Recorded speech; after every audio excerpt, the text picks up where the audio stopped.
Travis Wayne Goodsell. It was interesting this morning as I was running. I didn't get a chance to wake up early enough to check the YouTube channel first, and so I just got up and ran. And while I was on the final lap, I started getting the idea that my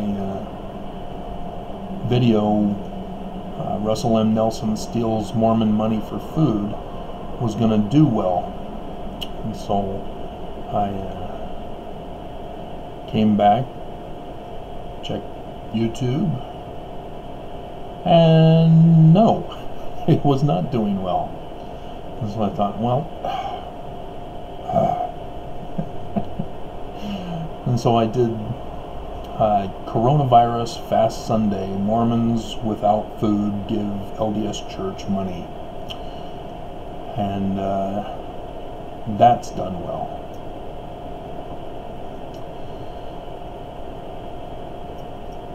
And so I had to redo the title to get Mormons' attention, because apparently Mormons were not catching on, or even critics were catching on with Russell M. Nelson Steals Mormons Money for Food. I had to put Coronavirus Fast Sunday with the church and Mormons. So, I mean, these are facts, guys. I'm not making this stuff up. Fast Sunday was not my idea. Taking money from Mormons was not my idea. This is what the church does. This is the way they operate. All Mormons understand this. All Mormons know about it. This is not anything new that I was presenting. I was just presenting it in the order so that Mormons will understand the bigger picture of what's going on. And so for the one Mormon who put a thumbs down, which can't be seen by you guys, they don't get it. They do not understand that it's not me who's doing this to them. It's the church who's doing it to us. Us. Me included. That's why I'm an LDS critic, is because the church is committing crimes not just against you, but against me too. And Mormons are not understanding this. I am one of you. I am a human being. I am an American. I am a Utah now.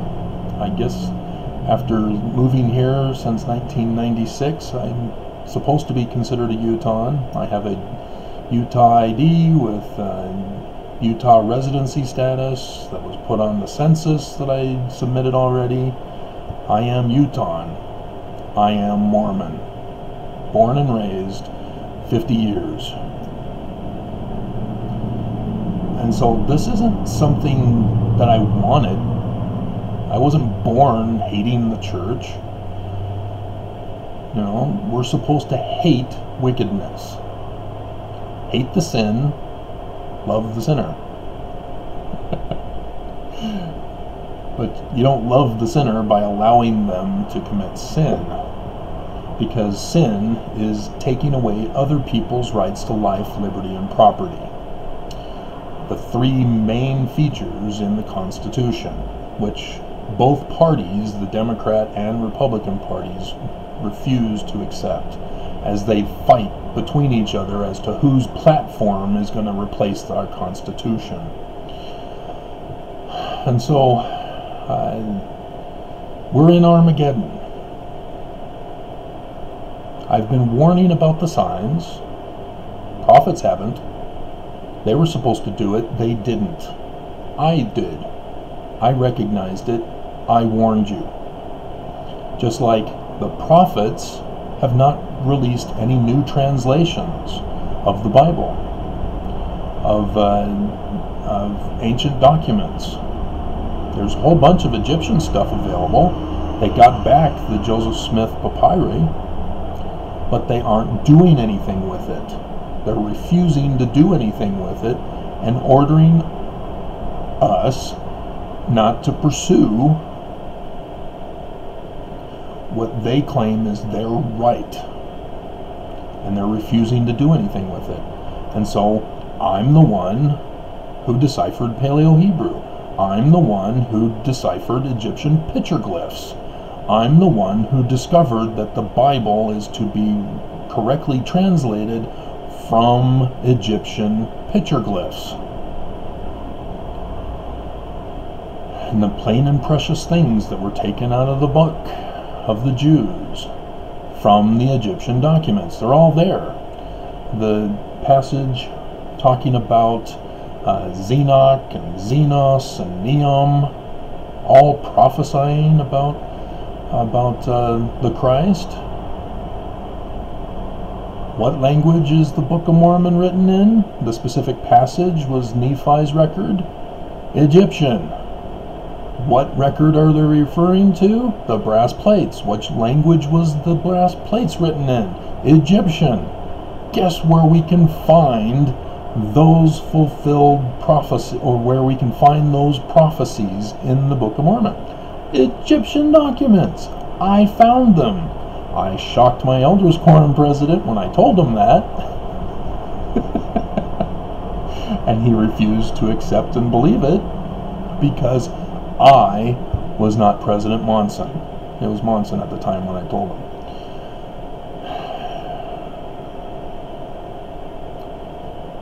The prophets have failed us. Their fruit is manifesting a criminal organization. And it's not me. I didn't set up the rules of what constitutes a criminal organization. And so when I did Understanding Financial Crimes in Mormonism, which is not doing too well, which is unfortunate. I mean, it's 41 minutes, but what else have you got to do now that you've been fired and you can't go to church? I mean, they're demanding money from you when you are the ones in need of assistance. When you need that money for food, and the church is saying, hey, give us the money, that we're the ones who have the right to decide who gets money or who gets food. Just see what they're doing. Why can't you see this? Why is it me who has to be the one to tell you? Why is it me whom you hate so vehemently that you want me dead, that you want me punished, that you want me controlled and subjected? And it may not be you specifically, but there are those around me here in my local area who are doing that exact thing. And why? Because I'm a translator. Because I'm warning about the heavens. Because people are committing crime and I'm saying you can't do that. And so they come after me.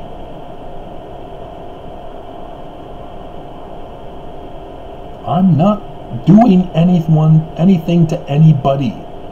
I am just standing up saying, hey, back off of me.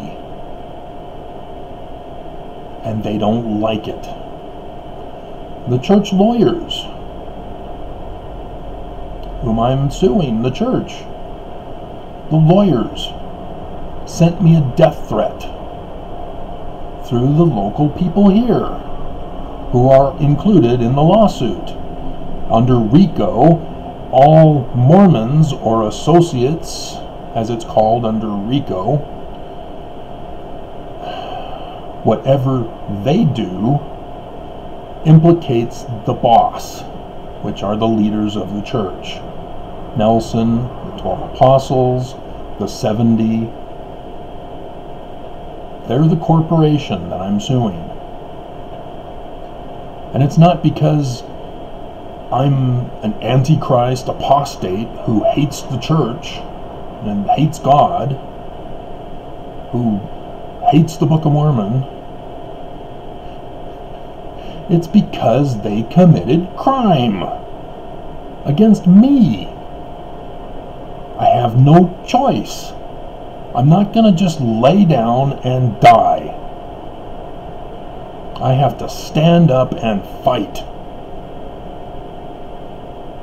And the coronavirus saved their ass, because I won. As of the 31st, I would have won. But the coronavirus saved their lives. And so yes, I'm suspicious that the coronavirus was man-made in China, not thinking to protect the church necessarily. It was just an extra side benefit. But as I did church history, after Bishop said, don't come to church if you're not going to pull down that video about the Book of Mormon being true from Egyptian records. And that's what I learned about the plot to destroy America. That the Church of Jesus Christ of Latter-day Saints murdered Joseph Smith.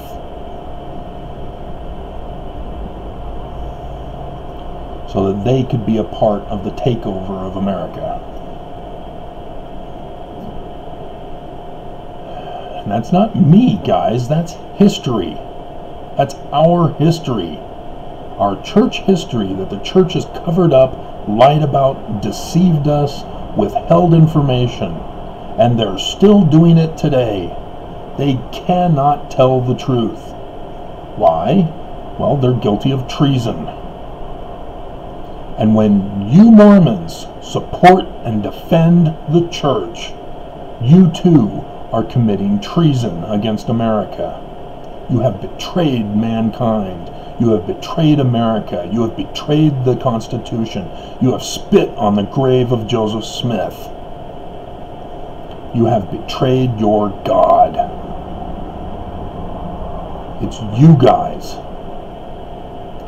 When you claim you're going to stick with the church, when you're going to trust the prophets who close the church, who will not open the bishop's storehouses during this time of crisis, when you lost your jobs, when you are stuck at home without paychecks, without toilet paper, being forced to pay higher prices for the food that nobody wants on the shelves that are left.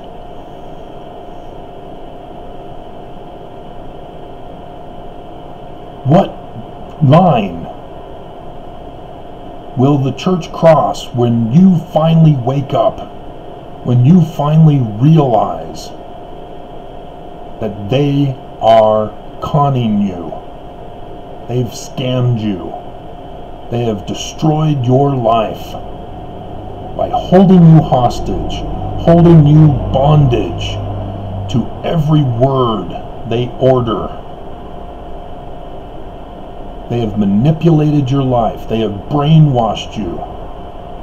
And yet you remain faithful and loyal to a fraud, to a dead tree. Faith without fruit is dead. And yet you still cling to it as true.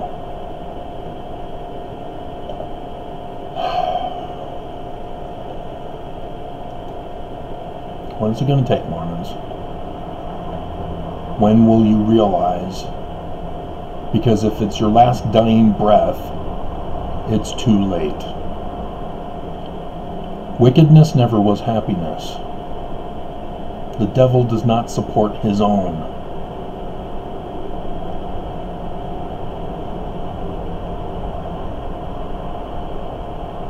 We are in Armageddon. This is it. And we've lost.